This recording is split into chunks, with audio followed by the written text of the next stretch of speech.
Right, hi everyone. So we're going to do a wee quick Venus and Scorpio check-in. So what I mean by that is I just ran out of steam towards the end of me having some time off. So everyone knows that if you hear all the time, but if you're new, I had some time off there and I just got back to my first live stream the other day. So I was going to go on for a quick hour and I was on for nearly 5 hours, standard, but a bit of a standing joke around here. But yeah, I'm going out for it's my dad's big birthday tea. So although it was his birthday the other week there, we're going out with some extended family and stuff. So yeah, I could do without it. It's windy, it's freezing. I've just had a new haircut, so it's, when you're fidgeting, I'm like, what I mean? Normally I would just always go for the sleep roller, so I'm already missing that. Typical Mercury retrograde, and Mercury retrograde, you don't get a haircut. I'm not regretting it because I do love having my hair like this too, but I'll miss the curls. But just watch this if you're new. My hair grows so fast, so that's why I wasn't being precious about it. Right, okay, so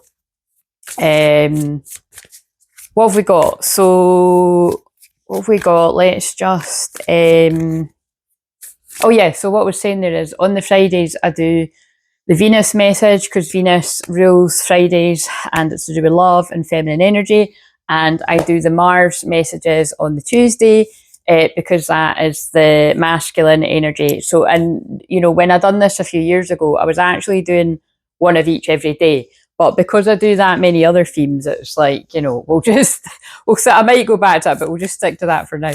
So what have we got for Mars and 6th Scorpio? So this is an extra focus on the divine feminine. But remember, masculine has divine feminine energy too, and it can all be any gender. So really, this can just make sense of anyone. So what have we got? So let's get an energy for what's going on in the subconscious. Now, this is a new deck, so that doesn't matter though, because I just channel, everything I do is channel and clear and healing energy too, but I might want to, if I feel guided to, just because the messages are really lovely and they're quite short. But let's see. So, interesting. In the subconscious, we have silence. It's got one swan. Swans are about true love. So, it always makes me a bit sad when I see a card with one swan because it should have the other one making the heart. So, I feel the divine feminine in the subconscious. You're being guided to have a lot of silence to yourself. So wait a minute, I'm going to use that for the thumbnail. See what I mean? It's like, I tried to make it more buffonty and it's still very flat, but anyway. Nah, that's not wait a minute. I'm not going to like it either way. But yeah, you're being guided to have a lot of silence, basically. Whether you are the feminine or the masculine, but a particular focus on the divine feminine in the subconscious. What have we got for the masculine in the subconscious? This might be the quickest one ever. I was going to do mediumship Monday too, but I don't know if I'll have time to do that. It depends. My family are always late, so they're picking me up. Acceptance. So masculine, look, there's some kind of positive shift here. So there could be a positive shift, especially on the 2nd of December. Now, I know that's a while away because we're just into November, but, well, actually, we're a couple of weeks in November. Literally a couple of weeks. But, so yeah, acceptance. So I feel in the subconscious, I feel there's some sort of acceptance coming up. And it's, maybe you're having some kind of epiphany because this woman, she's like, I get it. Do you know what I mean? So whether you're a woman or a man, that's what's coming up there. So what have we got in the conscious mind? So consciously, this is what's going on in the feminine energy. And remember, it just depends what collective I'm picking up on. So if this doesn't make sense to you, it's not your collective, but let's just see. In the conscious mind of the divine feminines, male or female, we have, and also, it's kind of nuts, right? In order, there is a tiger card followed by a wolf. So if you know, like the tiger and the wolf, which is hiding behind this rose. So that's quite odd. I'm taking the tag off. A minute. No, because I'll rip the thing. Yeah, they're my two main power animals. So I love that about this deck. But yeah, truth. So yeah, there's some kind of truth coming to light for the divine feminine. Like in your conscious mind, you're getting a lot of clarity about something. And I'm actually seeing that as like a crystal ball. I don't know if it's meant to be. I think it is. So you could be like a seer as well. So, like myself or like, you could do this for your work, like, psychic work or energy healing or something. Most divine feminines do basically. Not all, you know what I mean? I can think of some that maybe use their skills in a different way, but you're just very psychic anyway. You maybe don't do it for your work, but most do. Right, okay, masculine in the conscious mind. What have we got for the masculine? I wonder if any same cards are going to come out.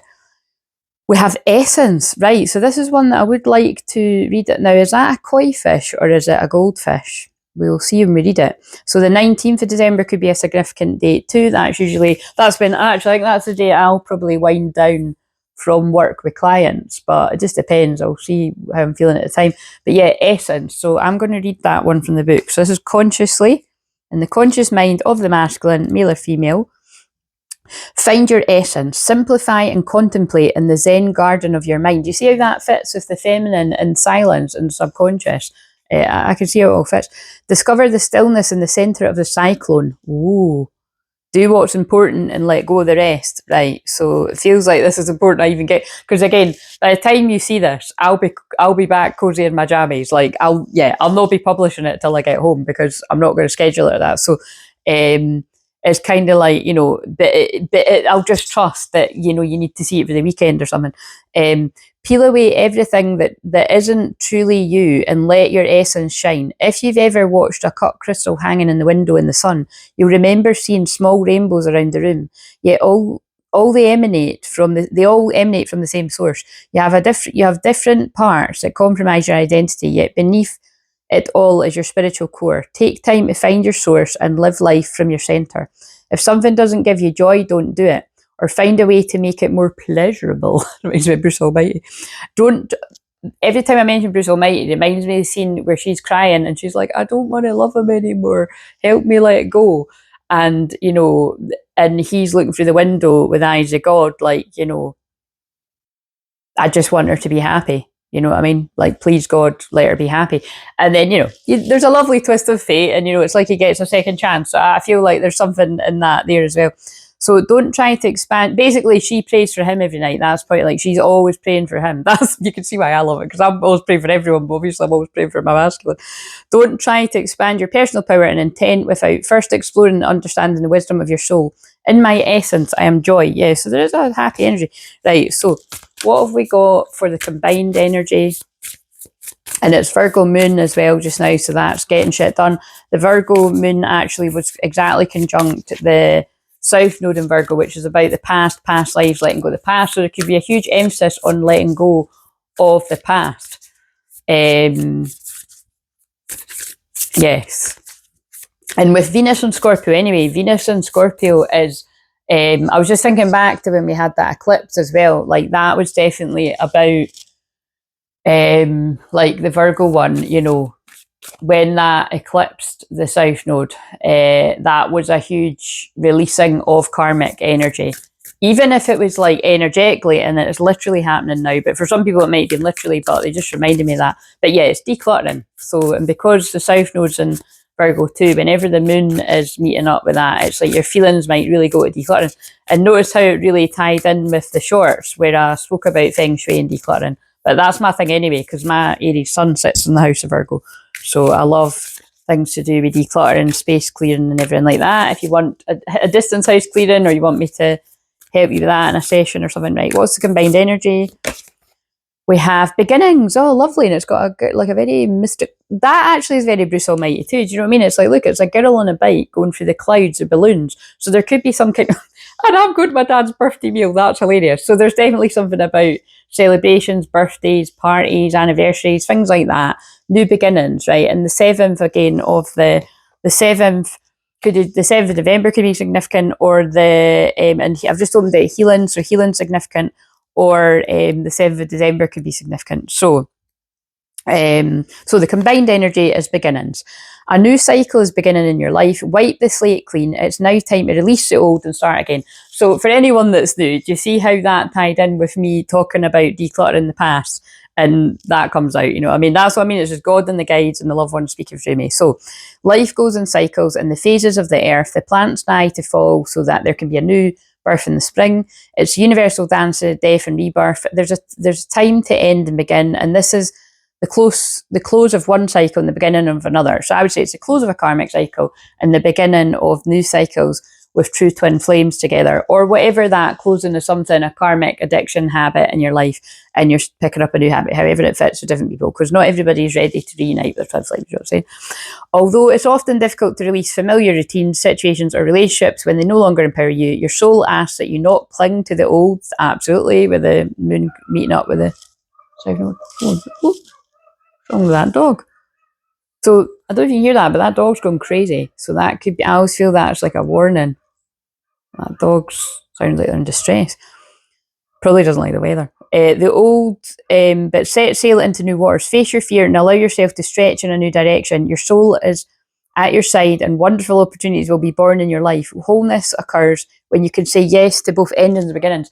That feels very much like the Phoenix rising energy. And again, for those of you that are new around here, if you read my description, all my videos, that is what my main mission statement really is that I help to empower you to empower yourself to rise like the phoenix with soul retrieval. So I cherish all the cycles in my life. Yes, so a cycle is definitely closing, and yeah, so we're just going to leave that there. I'm going to just see if, I mean, my family should be here any minute, but it is my family. I'm going to shuffle and do something for Mediumship Monday. Oh look, it's ending at 11:11. See you later.